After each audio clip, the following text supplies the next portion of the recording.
वालेकुम। Okay students, आज हम मेजरमेंट्स के थर्ड थर्ड लेक्चर की तरफ मूव होने जा रहे हैं। और आज के कंटेंट में आपको बता दूं कि आज का जो टॉपिक है मेजरमेंट से रेलिवेंट है, लेकिन आज हम लास्ट टॉपिक पे मूव हो गए हैं। और उसके कंटेंट देखिए ज़रा, सामने आपको नज़र भी आ रहे हैं। First of all, measurement of variety of time interval using analog and digital clock. अगर मैंने एटीपी लिखा हुआ है, बेसिकली आज का जो टॉपिक है ना वो एटीपी पॉइंट ऑफ व्यू से बहुत इंपॉर्टेंट, ठीक है। और second one is time interval of period of oscillation of a pendulum.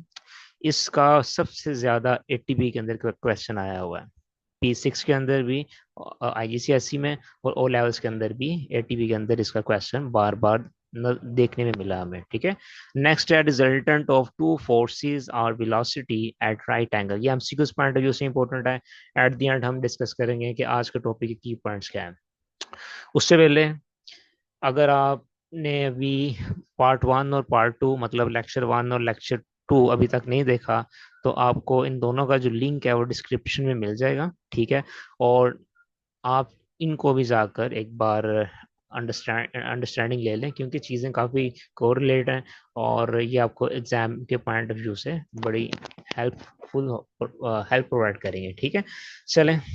और दूसरी बात ये है कि अगर आपको डायरेक्ट मेरा चैनल नहीं मिल रहा IGCSE and A level physics के नाम से, तो आप सर्च बार में जाएं, ठीक है। सर्च बार में जाने के बाद आप वहाँ पे लिखें @IGCSE and A level physics, तो आपको डायरेक्ट मेरा चैनल मिल जाएगा, आपने स्पेस नहीं देनी है, ठीक है।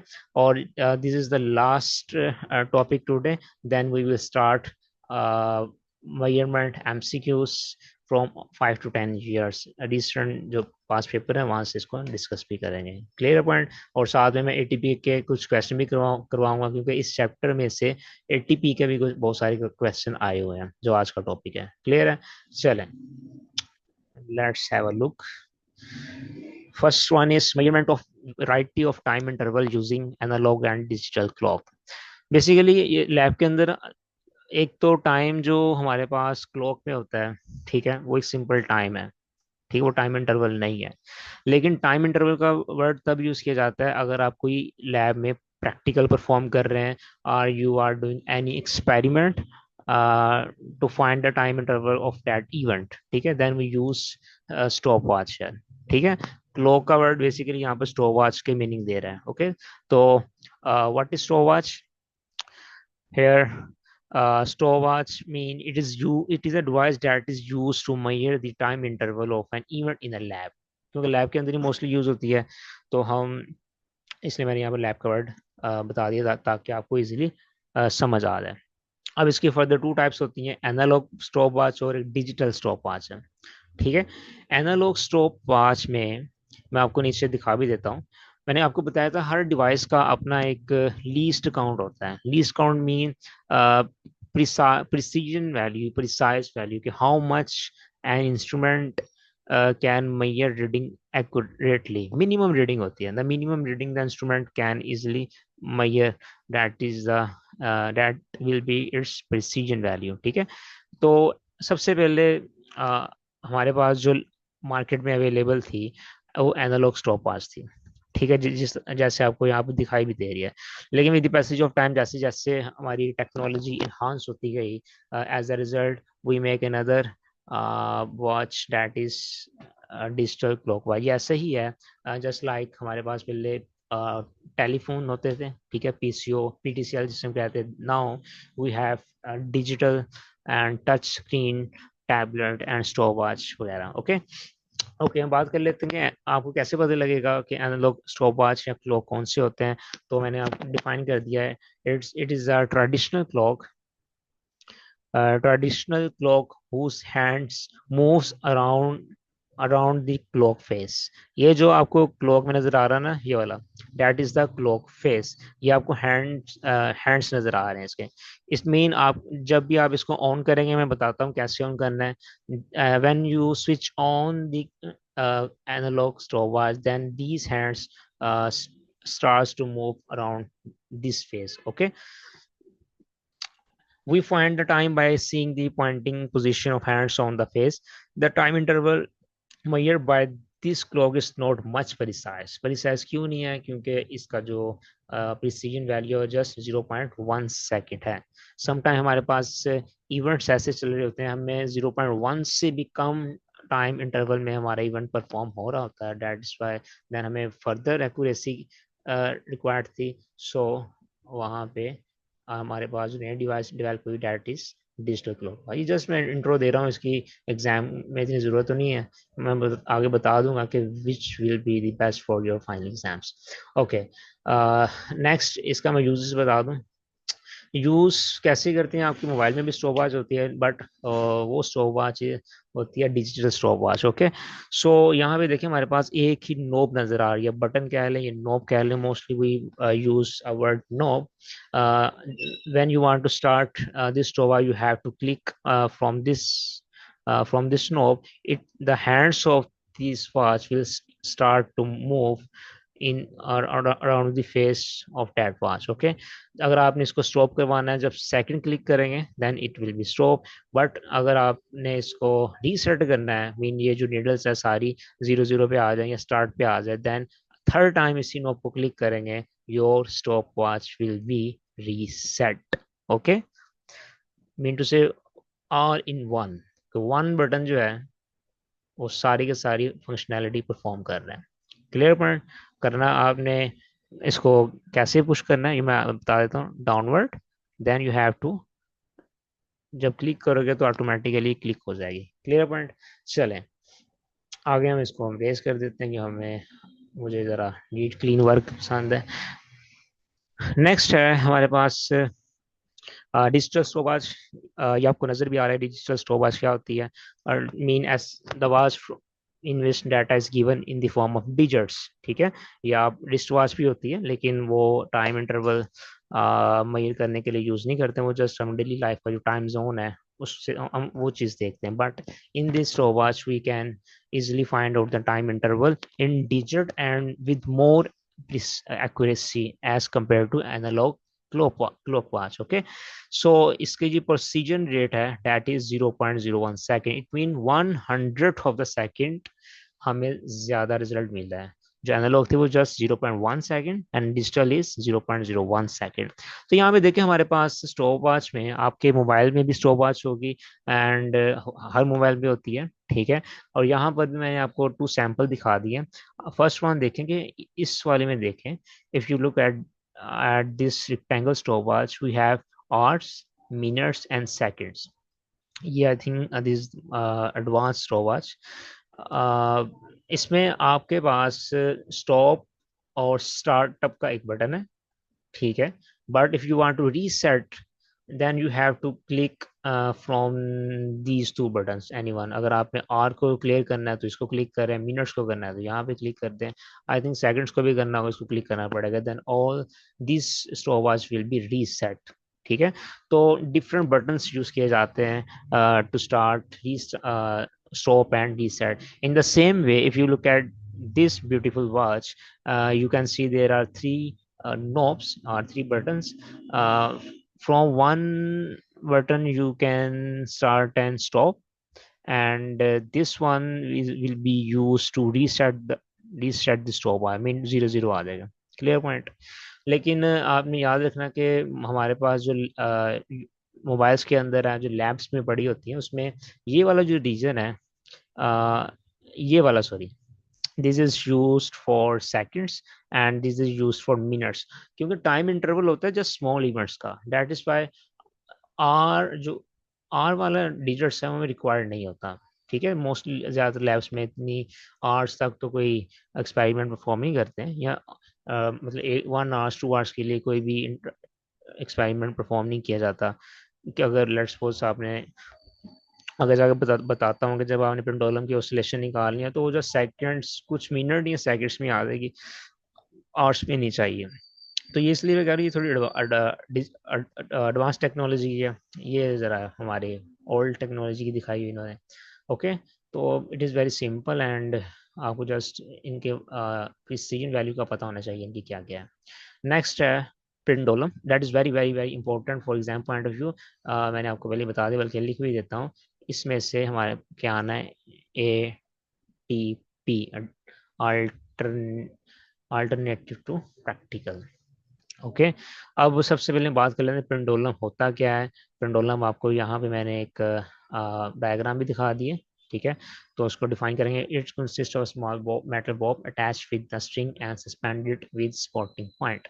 अब इसमें ये हमारे पास एक स्ट्रिंग नजर आ रही है, that's it string, and this is the metal ball, and this ball is attached with that string and this string is supported by any spotting point. Okay, ये इसकी इक्विलिब्रियम पोजीशन है, दैट इज जहाँ पे it is standing stationary, where it is standing at rest. Okay, when, जरा इसको understand करें जरा। जब आप इस पर एक्सटर्नल फोर्स लगा के यहाँ से रिलीज कर मैक्सिमम पोजीशन पे लेके जाते हैं और उसको रिलीज कर दें, then it will start to oscillate about that, about about that position. Okay, इस ये हमारी सेंट्रल पोजीशन है। तो सेंट्रल पोजीशन के अराउंड यहाँ से मूव करके यहाँ पे जाएगा, ठीक है। Then it will come back to its original position. This this cycle is known as one oscillation mean, if अगर आपको सिंपल सी एग्जांपल दे दूं, अगर आप स्कूल, घर से स्कूल जाते हैं, स्कूल से घर वापस आ जाएं, that will be one complete cycle, one complete round trip. Okay, in the same way अगर यहाँ मैं इसको नेम दे देता हूँ ए पोजीशन, अगर वो ए पोजीशन से मूवमेंट स्टार्ट करता है, then it will move towards B, then it will come back towards A again. तो ये हमारे क्या कहलाएगी, वन ऑसिलेशंस कहलाएगी, ठीक है। अब टाइम पीरियड क्या होता है, आपने याद रखना, पेंडुलम के केस में हम वन ऑसिलेशन का टाइम, एक सिंगल ऑसिलेशन का टाइम एट अ टाइम, एक टाइम में मेजर नहीं कर सकते। मतलब मीन टू से, आपने लेट्स सपोज इसको यहाँ से रिलीज किया ए पोजीशन से, और साथ स्टॉप वॉच आपने ऑन कर दी, ठीक है, और वो ऑब्जेक्ट आपका बी पे जाएगा इस बी पोजीशन के ऊपर, then it will come back towards A. देन जैसे ही वो ए पे आएगा, you have to stop the stop watch. लेकिन यहाँ पे ह्यूमन एरर आ जाता है, क्योंकि the human respond time is around about 0.3 second to 0.5 second, क्योंकि हमें उस वॉच को रीसेट करते वक्त हमें इतना टाइम लग जाता है। दैट इज वाई वहां पर ह्यूमन एरर के आने के चांसेस एग्जिस्ट कर जाते हैं। उस सिचुएशन से बचने के लिए हम क्या करते हैं, साइंटिस्ट ने कहा है कि भाई हमने 10 या 20 ऑसिलेशन का टाइम पीरियड देखना है स्टॉप वॉच से। मीन जब वो ये आपका पेंडुलम 10 ऑसिलेशन कंप्लीट कर ले, या 20 कर ले, या 30 कर ले, उसके टाइम को मेजर करने के बाद हम वहां से एवरेज टाइम निकाल लेते हैं, that will be time period of one oscillation. अब कैसे निकालते हैं वो नीचे बता देता हूँ, यहाँ टाइम पीरियड की डेफिनेशन बता दी है, time required to complete one oscillation is called time period. Okay, अब इस करना कैसे है, सपोज करें मैंने फॉर एग्जांपल के लिए ना यहाँ पे एक फार्मूला, एक आपको स्टेप बता दिए, और ये जो स्टेप्स हैं आपके एटीपी में यूज होने हैं, तो इसको अच्छे से समझना। लेट्स सपोज करें मैंने 20 ऑसिलेशन का टाइम मेजर कर लिया, that is 10 seconds. Time period of 20 oscillation is 10 seconds. हमें किसका चाहिए, वन साइकिल का time, that is time period. तो हमने क्या करना है, टाइम ऑफ वन ऑसिलेशन। तो ये वाला जो 20 है, ये वाला, ये आपका जब राइट हैंड साइड पे आएगा तो यहाँ पे डिवाइड हो जाएगा, तो डिवाइड करेंगे आपका आंसर आ जाएगा 0.5 सेकेंड। इट मीन आपकी जो वन ऑसिलेशन का time, average time time period है, दैट विल बी 0.5 सेकेंड, ठीक है। और साइंटिस्ट इसको ज्यादा एक्यूरेट अंडरस्टैंड भी कर लेते हैं, ज्यादा प्रिसाइज कह लें या एक्यूरेट कह लें, ये एक्सेप्टेबल कंसिडर किया जाता है। ये वही मेथड है जो मैंने आपको लास्ट लेक्चर में बताया था, अगर आपने वो नहीं देखा तो जाके देखें, वहां पर मैंने डिस्प्लेसमेंट मेथड के अंदर ये बताया था कि किस तरह से आप यूनिट मेथड लगा के वन, यहाँ पे मैंने वन ऑसिलेशन का टाइम निकाला, वहां पर मैंने निकाला था value of one line on a cylinder, कि सिलेंडर की अगर रीडिंग नहीं given, then in that case आप कैसे वन वन लाइन का वो निकाल सकते हैं, वैल्यू निकाल सकते हैं। ठीक है, आगे हमारे पास है, इस सारी चीज को मैंने समराइज कर दिया एक फार्मूले में। यहाँ पे देखें, time of 20 oscillation was 10 second, और जब हम सेकंड स्टेप में आए वन ऑसिलेशन का टाइम पीरियड निकालने के लिए, तो हमारा 10/20 है। तो it mean time period, time of an oscillation, an का मतलब अगर आप 10 ऑसिलेशन ले रहे हैं तो आप यहाँ पर 10 लगा देंगे। इफ सॉरी, क्या कहते हैं, time of an oscillation, let's suppose 20 oscillation का टाइम मैंने 10 दिया है, आप एक्सपेरिमेंट परफॉर्म कर रहे हैं, तो मे बी वो आ जाए कोई 20 आ जाए या 30 आ जाए या 1 5 आ जाए 7 आ जाए, जो भी है वो टाइम आपने ऊपर रखना है, divided by number of oscillation. Mean इस केस में मैंने 20 ऑसिलेशन ली थी, अगर आपने 15 ऑसिलेशन का टाइम पीरियड लिया तो आपने यहाँ पर 15 से डिवाइड कर देना। इट्स अप टू यू कि आप एक्सपेरिमेंट कैसे परफॉर्म कर रहे हैं, लेकिन हमने परफॉर्मेंस तो नहीं देनी। एटीपी के अंदर हमें बताया होगा कि आपकी 10 ऑसिलेशंस का टाइम पीरियड इतना है, तो बताया टाइम पीरियड क्या होगा, आपने जस्ट ये फार्मूला अप्लाई कर देना है, that then you can get marks easily. तो ये आज का जो मेन की पॉइंट है, ये फार्मूला है जो आपके एग्जाम्स में यूज होगा। ओके, आगे चलते हैं। दूसरी बात, नेक्स्ट हमारे पास इंपॉर्टेंट पॉइंट है, ये मैंने एमसीक्यूज के लिए लिखा है कि time period of a pendulum increase by increasing the length. It mean अगर आप इस पेंडुलम की लेंथ को इंक्रीज करते हैं, ये वाली, ठीक है, लेट्स सपोज ये हमारे पास है 1 मीटर की है, सपोज कर रहा हूँ मैं, ठीक है। तो अगर आप इसको 1.5 मीटर कर देते हैं, तो टाइम पीरियड बढ़ जाएगा। टाइम पीरियड का मतलब ये है, अगर वो पहले एक साइकिल कंप्लीट कर रहा था, मैं लिख देता हूँ, अगर वो 1 साइकिल आपका कंप्लीट हो रहा था, लेट्स सपोज करें मैं कहता हूँ 2 सेकेंड्स के अंदर, ठीक है। तो जब आप उसकी लेंथ को 1.5 पे लेके जाएंगे, या चले मैं कर लेता हूँ, ये केस था फॉर 1 मीटर लेंथ, और 1 metre length of the pendulum. अगर 1 मीटर लेंथ ऑफ पेंडुलम थी तो एक साइकिल को 2 सेकंड में पूरा कर रहा था। लेकिन अगर वो लेंथ आप डबल कर देते हैं, सपोज करें मैं इसको क्या कर देता हूँ, डबल कर देता हूँ, मैं जस्ट एग्जांपल दे रहा हूँ आपको मैं, आपकी जो लेंथ है लेट्स सपोज फॉर 2 मीटर कर दिया, डबल हो गई है। तो उस केस में आपकी जो 1 साइकिल का टाइम पीरियड होगा, दैट विल बी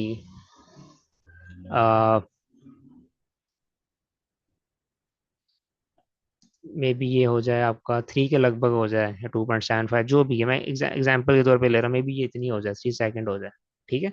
उसका एक फार्मूला होता है, time period is directly proportional to the square root of length, ठीक है। ऐसे का फार्मूला हमारे पास आता है, तो मैं आपको दिखा भी दूंगा आगे, लेकिन ज़रूरत नहीं है आपके एटीपी के अंदर, जब आएगा तो आपको बता भी दूंगा। ओके, आगे नेक्स्ट चलते हैं।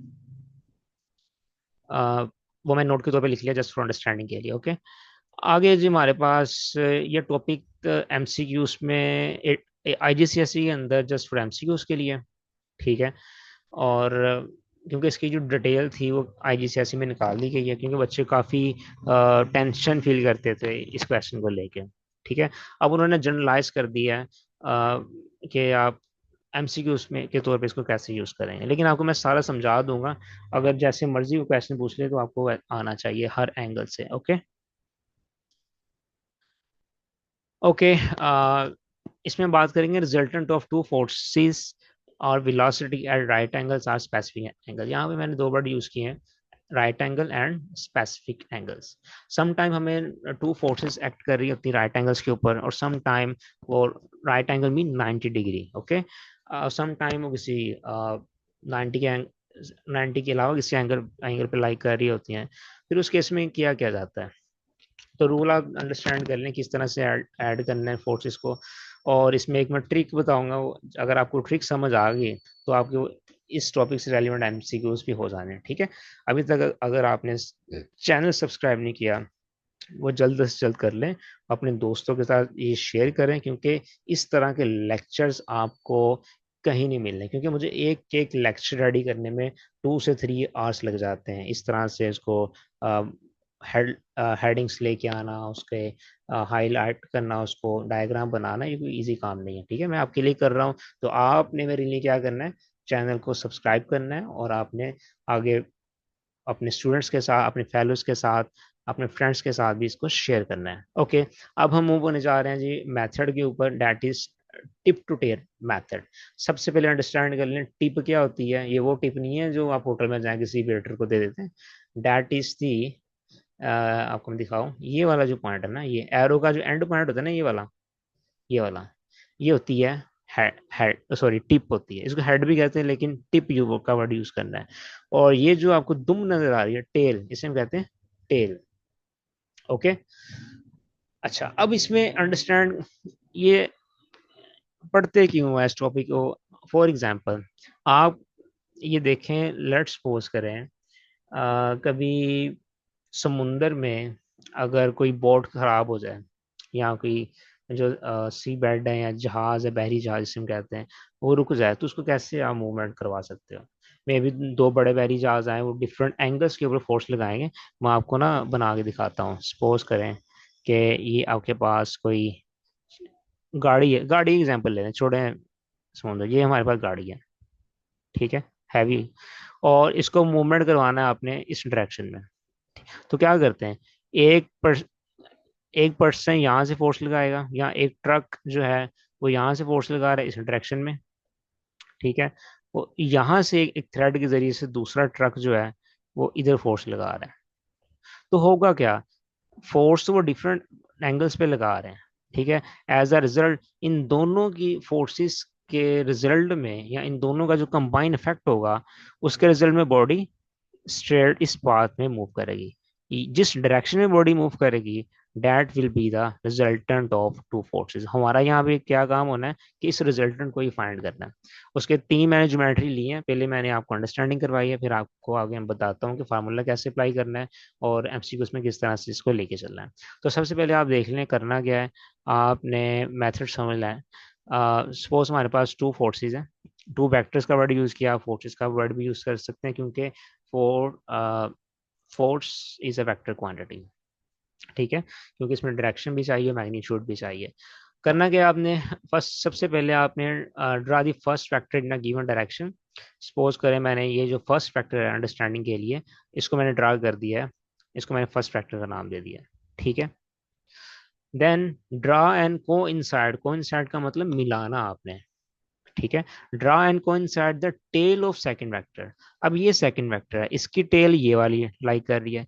सेकंड वेक्टर की टेल को फर्स्ट वेक्टर की टिप के साथ मिला देना, with the tip of first vector. क्या करना है, the tail of second vector should be coincide with the tip of the first vector.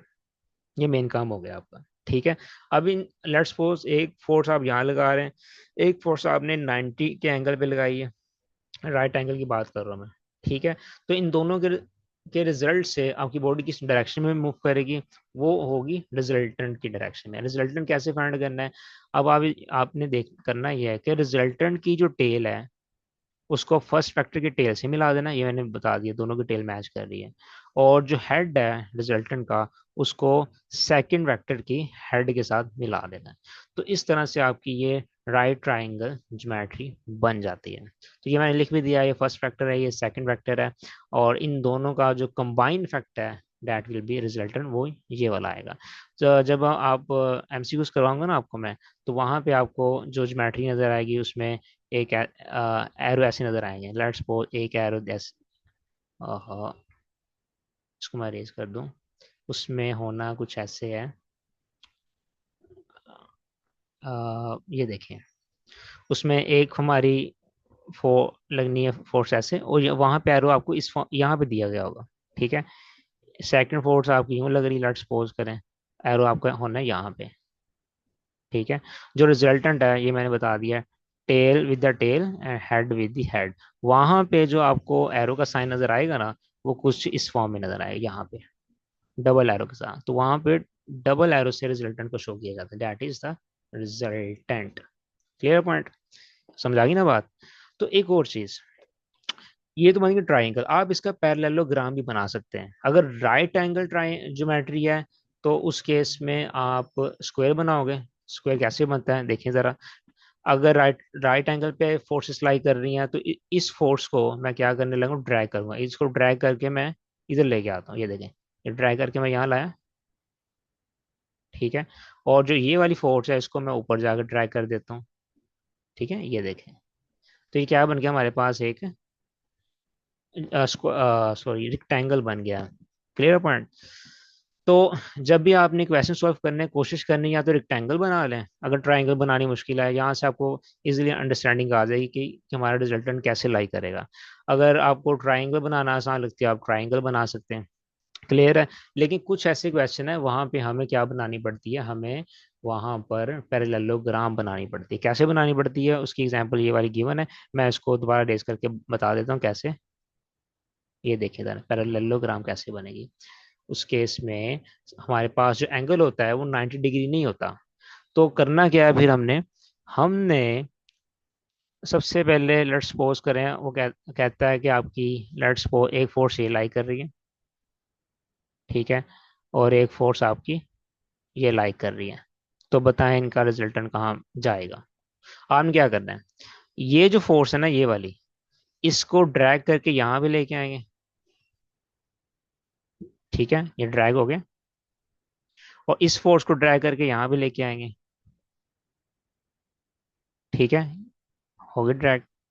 अब रिजल्टेंट कैसे फाइंड करना है, मैंने रिजल्टेंट का ये रूल बता दिया कि tail of the resultant with the tail of first factor. Suppose करें ये हमारा फर्स्ट फैक्टर है, ये हमारा था सेकंड फैक्टर, ठीक है। अब यहाँ पे देखें मैंने, क्योंकि ड्रैग जो पैरेलल फोर्सेस होती है ना वो इक्वल होती हैं, चाहे इधर लग रही हैं चाहे इधर लग रही है, एंगल भी इनका सेम होगा, डायरेक्शन भी सेम है। तो ड्रैग एंड ड्रॉप किया जा सकता है पैरेललोग्राम बनाने में। तो मैंने क्या कर लिया, ये फर्स्ट फैक्टर है, ये सेकंड फैक्टर है, इसको मैं सेकंड का नाम दे, इसको मैं सेकंड का नाम दे देता हूँ। अब यहाँ पे देखें सेकंड वेक्टर की जो टेल है वो फर्स्ट वेक्टर के हेड के साथ मैच कर रही है, ठीक है। तो रिजल्टेंट क्या होगा, रिजल्टेंट की जो टेल है, पहले की टेल, ये फर्स्ट की टेल है, ये वाली तो, और जो हेड है वो लास्ट या सेकंड वेक्टर के हेड के साथ मैच हो जाना। तो इस तरह से भी आप पैरेललोग्राम बना के इजिली रिजल्टेंट फाइंड आउट कर सकते हैं। ये तो हो गया जी एमसीक्यूज के लिए। तो एक और मैं इसका की पॉइंट बता देता हूँ कि अगर पेपर में इस तरह के ना बड़े क्वेश्चन आए हुए हैं, यहाँ पे देखें, जब भी आपने याद रखना है कि जब भी आपको एमसीक्यूज आ जाए तो उस केस में आपने, मैं आपको दिखाता हूँ जरा, जस्ट वेट, हम नीचे चलते हैं जरा, थोड़ी जगह मिल जाए। जगह तो नहीं है, चलें इसी को रेस करके आगे लेके चलते हैं। मैं इसको रेस कर देता हूँ, ओके। ये देखिए जरा,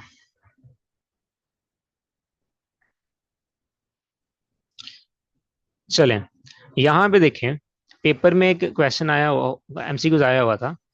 उसमें उन्होंने कहा कि identify the resultant of the forces.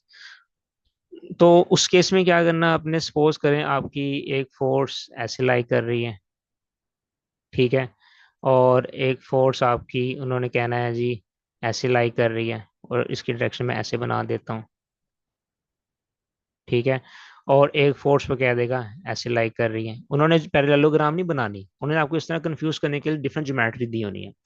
आपने ट्रिक याद रखनी है, ट्रिक ये है कि जब भी आपने रिजल्टेंट फोर्स फाइंड करनी है तो उस केस में हमारे तीनों जो एरो है वो बाहर की तरफ जा रहे होंगे। जिस तरह ये देखें, फर्स्ट फैक्टर सेकंड का भी बाहर है और रिजल्टेंट का भी बाहर ही जा रहा होगा।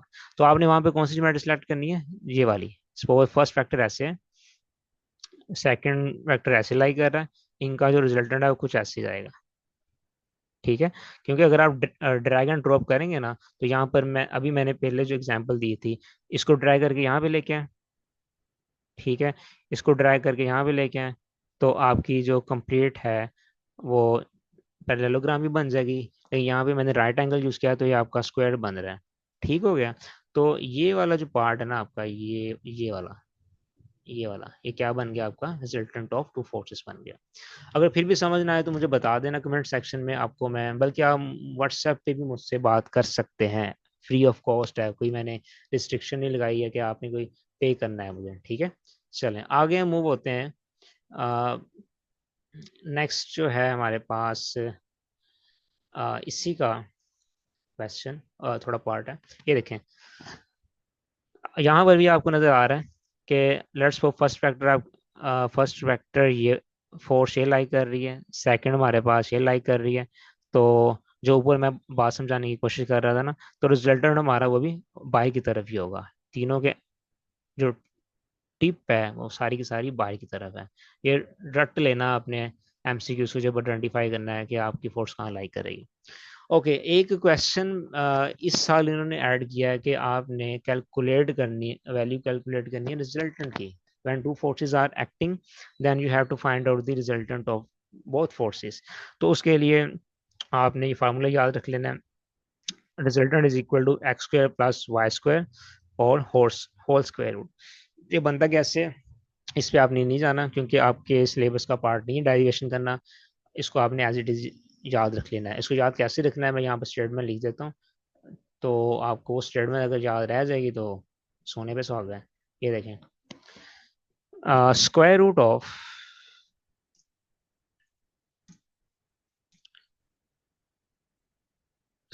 सम of square of both vectors or forces.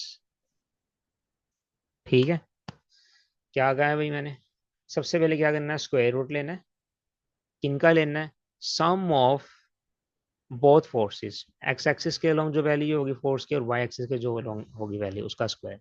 ठीक है, तो मैं आपको हिंट भी देता हूँ कि ये जो फार्मूला बनाया जाता है इसमें हम पैथागोरस थ्योरम अप्लाई करते हैं, डेट इज मैथ्स रेलिवेंट है, क्योंकि आप अगर ऊपर जाके देखेंगे ना यहाँ पे ये हमारे पास ज्योमेट्री बन रही है सिंपल, क्या कहते हैं इसे, राइट ट्रायंगल। तो राइट ट्रायंगल को हमेशा आप कैसे सोल्व करते हैं, हाइपोटेन्यूस का स्क्वायर, इसे लिखते हैं, इसको मैं ऐसे लिख देता हूँ, और देन ये हमारे पास आता है बेस का स्क्वायर। ठीक है, और देन ये हमारे पास आता है आल्टीट्यूड या परपेंडिकुलर का स्क्वायर। ठीक है, तो हाइपोटेन्यूस का स्क्वायर है, ये रिजल्टेंट है हमारा, बताया हुआ मैंने, इज इक्वल टू बेस का स्क्वायर प्लस परपेंडिकुलर का स्क्वायर।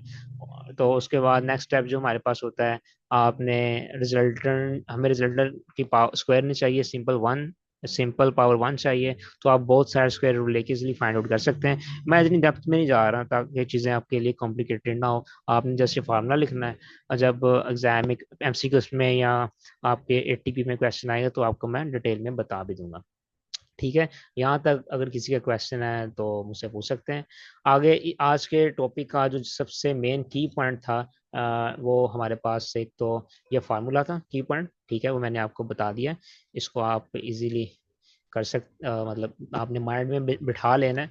और साथ में हमारे पास जो है कि रिजल्टेंट किस तरह फाइंड करना है एमसीक्यूज के अंदर, तो ये वाली ज्योमेट्री ये आपको नजर आ रही है, और साथ में ये फार्मूला, ये दो चीजें याद रख लेनी है। क्लियर है। अब मेजरमेंट्स के जितने भी क्वेश्चंस थे, जितने भी टॉपिक्स थे, मैंने ए टू जी डिटेल में डिस्कस कर दिए हैं। अब अगर किसी को कोई भी इशू है तो मुझसे कांटेक्ट कर सकता है। ठीक है, मुझे याद है कि कल भी अराउंड 4 to 5 बच्चों ने मुझे डायरेक्ट अप्रोच किया, वो आई थिंक कुछ 2-3 लाहौर के थे, 2 बच्चे हमारे कराची के थे। तो मैंने आपको बताया था आपको इन लेक्चर्स के ज़रिए से किसी, इन लेक्चर के बाद किसी ट्यूटर की ज़रूरत नहीं पड़ेगी।